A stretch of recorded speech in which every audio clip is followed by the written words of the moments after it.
Mbote na bandeko nyos bozali kolanda biso sur la 3W radio télévision Lisolo. Bon, DSV na mboka ya Belgique.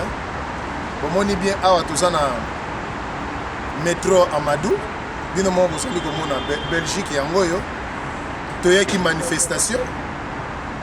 Tosali manifestation na biso kitoko d'ailleurs bokomona ba image yango nazotiela bino bokomona ba image manifestation kitoko ndenge na utaki Allemagne na ebisa bino ke toza bapanzi sango ya solo na witi Allemagne na ye na mboka Belgique na filmer pe na zwi ba information yango na kozonga lisusu Allemagne po na pesa bino message.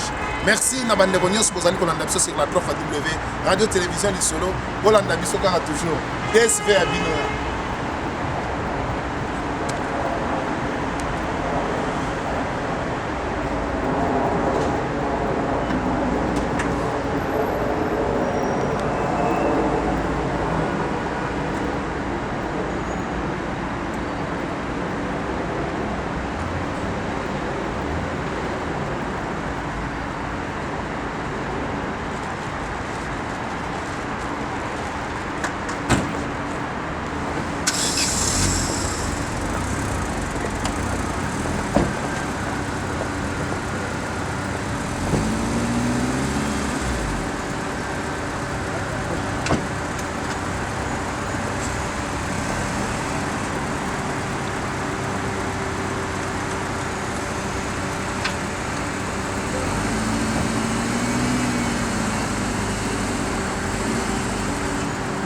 Garer devant là-bas.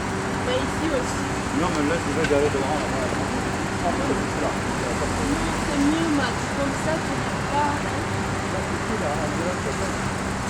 Regarde ici la placard.